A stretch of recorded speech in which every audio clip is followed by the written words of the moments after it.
Gaurav get the information about the Pashmina goats and the delicate wool made from the Pashmina goat hair. And then he spent few days with the Changpas, but it was time to move. My return journey would be me away from this special part of the world towards which looked different from the world. At this time, I took a different route from the Leh. I was going towards the Srinagar via Kargil. I saw many buildings and different houses. I stayed in Srinagar for a few days and I see many houses.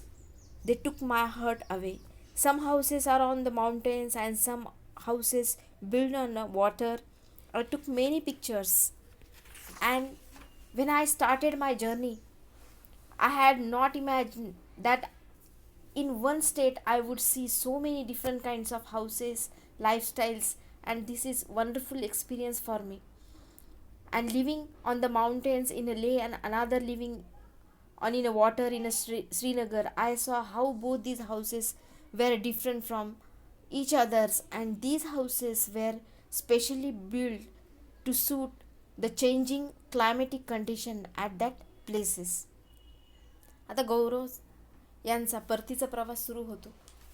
आधीच्या सुरुवातीच्या प्रवासामध्ये त्यांना असं लक्षात आलं की ज्या काही थंडगार ज्या वाळवंटामधून ज्यावेळेस प्रवास करत असताना नंतर पहाडावरचा उंच उंच समुद्रसपाटीपासून उंच असणाऱ्या डोंगराळ प्रदेशामध्ये त्यांचा जो प्रवास सुरू होतो, त्या पद्धतीने ते जात असताना त्यानंतर पश्मिना नावाचे जे काही शेळ्या आहेत त्यांच्याविषयी त्यांना माहिती मिळाली. जगामध्ये सर्वात जास्त प्रसिद्ध असणारं किंवा सगळ्यात महागडं ऊल म्हणून अशी ज्याची ख्याती आहे ते म्हणजे पश्मिना नावाचं जी काही शेळी आहे, तिच्या अंगावरील लोकरीपासनं जे काही ऊल बनवण्यात येतं त्याला जे खूप डेलिकेट आहे किंवा खूप जास्त उबदार अशा प्रकारचं पश्मिना वूल संपूर्ण जगभरामध्ये जे काही प्रसिद्ध आहे ते पश्मिना नावाच्या गोटपासून तयार केलं जातं.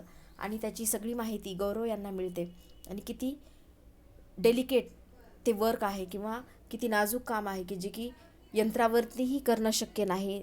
ते विणकर, तिथले स्थानिक जे विणकर स्वतःच्या हाताने ते शॉल्स विणतात आणि त्याच्यासाठी जवळपास कित्येक तास म्हणजे 250 तास ते विणकाम करण्यासाठी आणि त्याच्यावरती एम्ब्रॉयडरी तयार करण्यासाठी लागतात. आणि अतिशय प्रतिकूल खडतर परिस्थितीमध्ये ही लोक चांगपा नावाची जी जमात आहे त्या डोंगराळ भागामध्ये राहतं आणि शेळ्या आणि मेंढ्या पालन हाच त्यांच्या उदरनिर्वाहाचा प्रमुख साधन आहे. आणि त्यानंतर काही दिवस चांगपाच्या सोबत राहून नंतरच्या त्यांच्या प्रवासाला सुरुवात होते.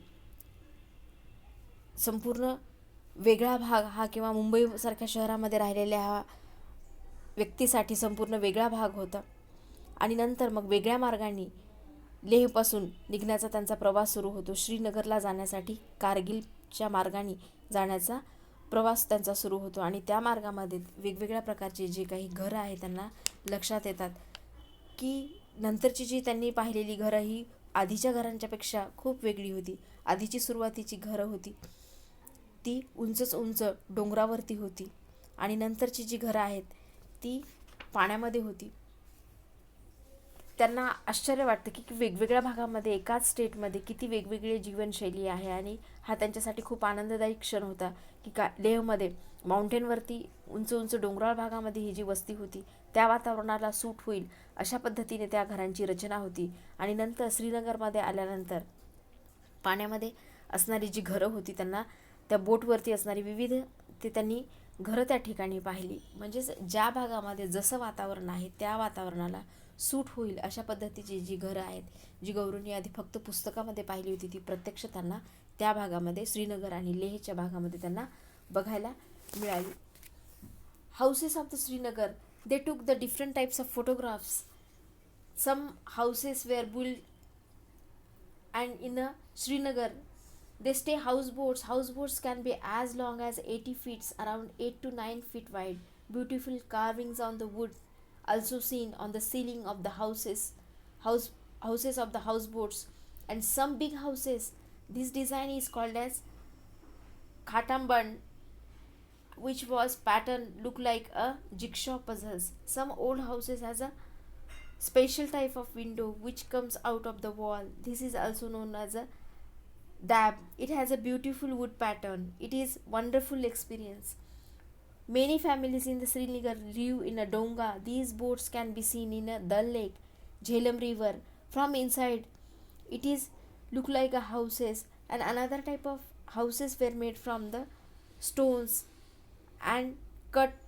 These kept on one on another, and it is covered with the wood, and it is also coated with the mud. The houses have a sloping roofs. The old houses here are made of stones, bricks, and wood. The doors and windows have beautiful arches. Again, it was time to move on a on in Jammu. I saw different houses I have been seeing in the Mumbai. The same cement, bricks, steel, and glass. These houses are very strong, but these are not special. I was lucky to see the houses, beautiful houses of Leh and Srinagar. After a long journey, I reached to Mumbai. My heart felt heavy. I also felt that my motorcycle did not want to come back. I was happy that it was learned and experienced so many new things. And of course, this was not the end. Next time when Loner and I get bored of the city, I will again set out for a new journey. In the Kashmir area, the Kashmiri people don't cook the rotis in their homes. They buy it from the bakeries. आता या भागामध्ये श्रीनगरमध्ये पोहोचल्यानंतर गौरवनी त्यांच्या अल्बममध्ये काश्मीरमध्ये असणारी विविध photo त्यांनी लावले. तिथले असताना त्या परिसरामध्ये विविध घरांची जी त्यांनी फोटो घेतली. त्या ठिकाणी श्रीनगरमध्ये येणारे जे टुरिस्ट आहेत त्या हाऊसबोटमध्ये राहण्यासाठी नेहमीच उत्सुकता असतात. जवळपास 80 फूट लांब आणि 8 ते 9 फूट रुंद अशा प्रकार त्या हाऊसबोटची रचना होती. कितीतरी जे श्रीनगरमध्ये असणारे जे काही लोक आहेत, डोंगा नावाच्या त्या हाऊसेसला नाव दिलं जातं.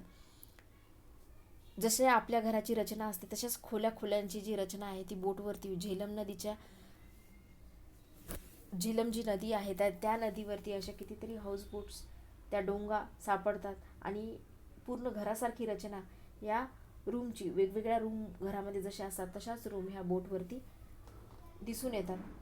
आतमध्ये सुद्धा ह्या घरामध्ये खूप सुंदर अशा लाकडांच्या वरती कोरीव काम केलेलं आहे. जसं काही पझल आहे तशा प्रकारची जी रचना आहे, किंवा एखादं कोडं सोडवण्यासाठी जिचा जो पॅटर्न असतो तशाच पॅटर्न त्या लाकडांच्या वरती कोरलेला होता. काश्मीरी भागामध्ये फिरताना त्यांना असं लक्षात आलं की भिंतीच्या बाहेर असणाऱ्या ज्या बाल्कनीसारख्या ज्या विंडोज आहेत तशासुद्धा ह्या विंडोज या ठिकाणी दिसून राहिले, की ज्या ठिकाणी स्टोनच्यापासनं किंवा विटांपासनं बनवलेले जे हाऊसेस आहेत किंवा लाकडापासनं बनवलेले असे सुंदर प्रकारच्या ज्या घरांची रचना त्या ठिकाणी केलेली आहे, किंवा कमानी आहे त्यालाच नाव मेहराब असं त्या स्थानिक भाषेमध्ये दिलं जातं.